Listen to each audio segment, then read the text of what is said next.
Good morning friends and welcome to my YouTube channel JNP zone.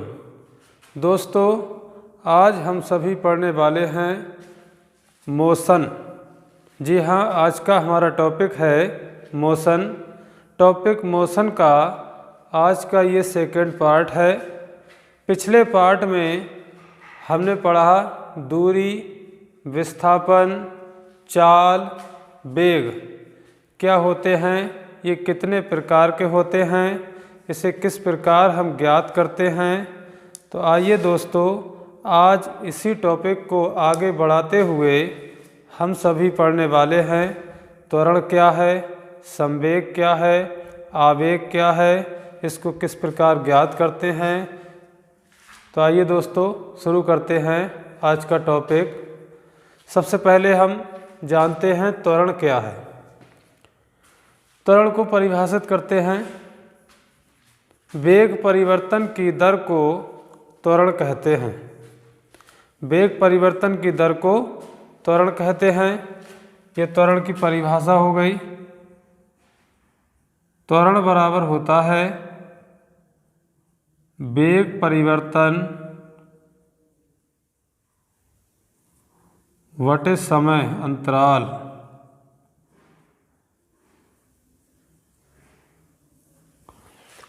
त्वरण को A से लिखते हैं तो A बराबर हो जाएगा वेग परिवर्तन B minus U upon delta T, या लिख सकते हैं delta B upon delta T। ये त्वरण का सूत्र हो गया। तो हमने परिभाषा में पढ़ा वेग परिवर्तन की दर को त्वरण कहते हैं। तो वेग एक, हमने पिछले पार्ट में पढ़ा वेग एक सदिश राशि है।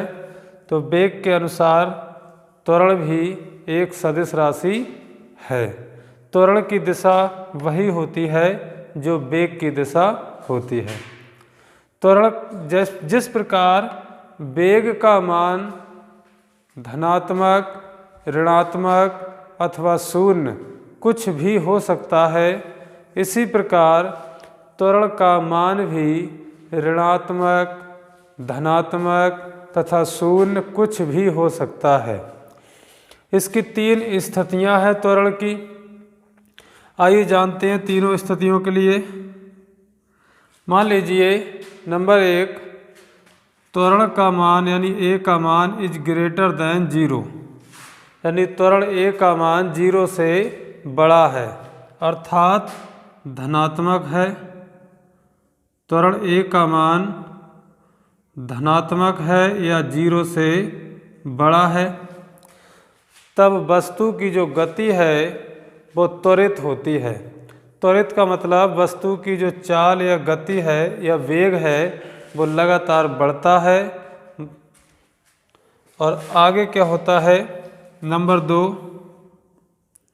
यदि त्वरण A का मान इज लेस देन 0, त्वरण A का मान 0 से कम है या कह सकते हैं ऋणात्मक है। त्वरण A का मान ऋणात्मक है, तब वस्तु की गति मंदित होती है। त्वरित होना मतलब बढ़ जाना और मंदित होना मतलब कम हो जाना। जब A का मान 0 से बड़ा है या धनात्मक है तो वस्तु की गति बढ़ जाएगी या त्वरित हो जाएगी, और A का मान जब 0 से कम है या ऋणात्मक है तब वस्तु की गति कम हो जाएगी अर्थात मंदित हो जाएगी। तीसरी स्थिति क्या है, जब A का मान 0 के बराबर है। जब A का मान 0 के बराबर है तब वस्तु की जो गति है वो न कम होगी और न बढ़ेगी, अर्थात न त्वरित होगी और न मंदित होगी। हम कह सकते हैं कि वस्तु की गति एक समान गति होगी, अर्थात वस्तु के वेग में कोई परिवर्तन नहीं होगा।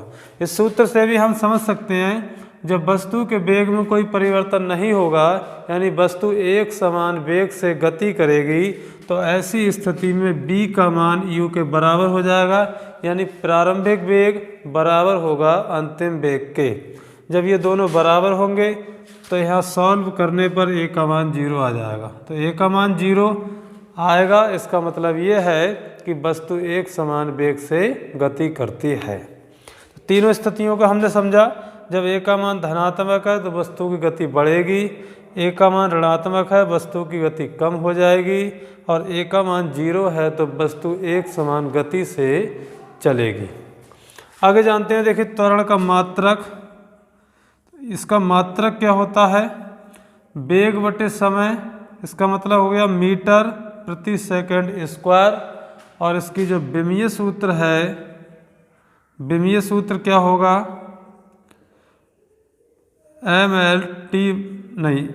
LT माइनस 2, ये इसका विमीय सूत्र होता है। आगे देखते हैं त्वरण कितने प्रकार के होते हैं। त्वरण के प्रकार, तो त्वरण 2 प्रकार के होते हैं। नंबर 1 होता है एक समान त्वरण, और नंबर 2 होता है असमान त्वरण। एक समान त्वरण और नंबर 2 असमान त्वरण या परिवर्ती त्वरण। असमान त्वरण या परिवर्ती त्वरण। अब इनको समझते हैं कि ये असमान त्वरण क्या है और एक समान त्वरण क्या है। एक समान त्वरण का मतलब है जब वस्तु के वेग में कोई परिवर्तन नहीं होगा।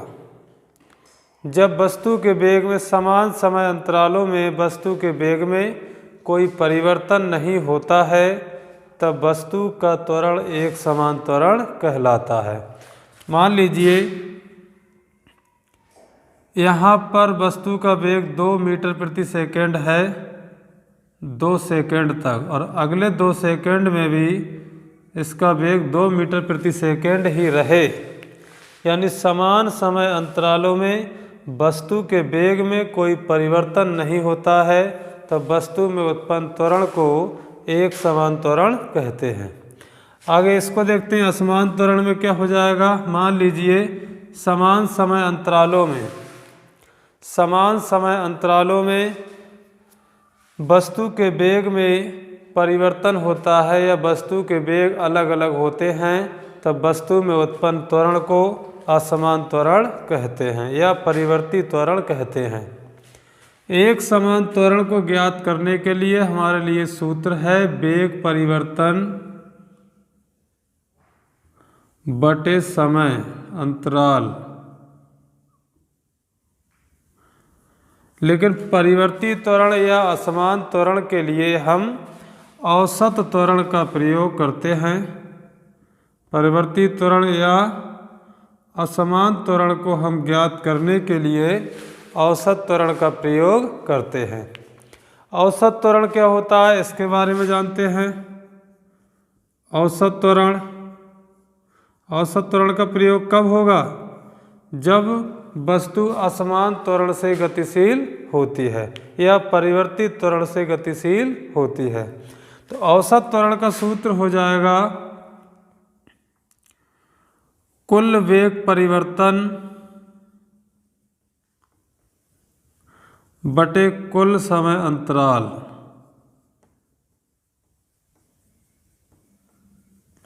अर्थात जब कोई गतिशील वस्तु परिवर्तित त्वरण से गति कर रही है, तब उसके विभिन्न समय अंतरालों में उसके वेग में होने वाले कुल परिवर्तन तथा कुल समय के अनुपात को औसत त्वरण कहते हैं।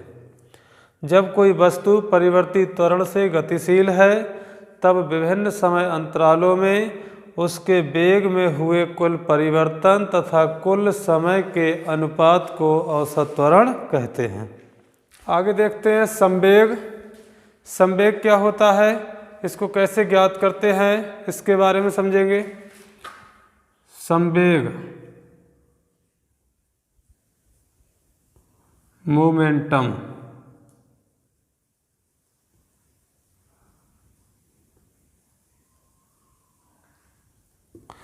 संवेग के बारे में समझते हैं। माना कोई दो गेंद हैं, एक ही द्रव्यमान की गेंदें हैं, दोनों समान द्रव्यमान की दो गेंदें हैं। एक गेंद को हम अधिक वेग से यानी बी मैक्सिमम अधिकतम वेग से और दूसरी गेंद को न्यूनतम वेग से फेंकते हैं। दोनों समान द्रव्यमान की गेंदें हैं, एक गेंद को वेग अधिक दिया गया है और दूसरी गेंद को कम वेग दिया गया है। अब इन दोनों गेंदों को रोकने के लिए जिस गेंद का वेग अधिक होगा उसकी स्थिति परिवर्तन करने के लिए अधिक बल की आवश्यकता होगी और जो कम वेग से गति कर रही है उसको कम बल की आवश्यकता होगी स्थिति परिवर्तन के लिए।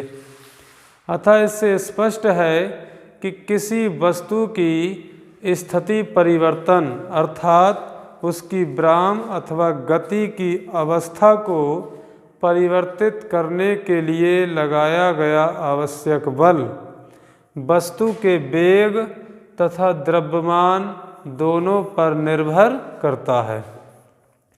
किसी वस्तु की विराम अथवा गति की अवस्था को परिवर्तित करने के लिए उस पर लगाया गया बल वस्तु के वेग तथा द्रव्यमान दोनों पर निर्भर करता है। तो संवेग क्या है, इसी को हम समझते हैं। संवेग वह गुण है जो वस्तु के वेग और द्रव्यमान दोनों पर निर्भर करे, अर्थात वस्तु के द्रव्यमान तथा वस्तु के वेग के गुणनफल को संवेग कहते हैं। वस्तु के द्रव्यमान तथा वस्तु के वेग के गुणनफल को संवेग कहते हैं। जिस प्रकार वेग एक सदिश राशि है उसी प्रकार संवेग भी एक सदिश राशि है और इस संवेग की दिशा उसी दिशा में होती है जिस दिशा में वस्तु गति कर रही होती है, यानी उसके वेग की दिशा जैसी होती है वैसे ही संवेग की दिशा होती है। इसको सदिश रूप में अगर हम लिखें, संवेग के सूत्र को सदिश रूप में लिखें तो क्या आ जाएगा, P क्या है, सदिश राशि है तो इस पर भी सदिश लग जाएगा। द्रव्यमान यहाँ अदिश राशि होती है, इस पर नहीं लगेगा, और B सदिश राशि है, इस पर भी सदिश लग जाएगा। तो ये इसका सदिश रूप हो गया, संवेग का सदिश रूप। इसका यूनिट देखेंगे क्या आएगा, किलोग्राम मीटर प्रति सेकेंड, ये इसका यूनिट हो जाएगा। और डायमेंशन देखेंगे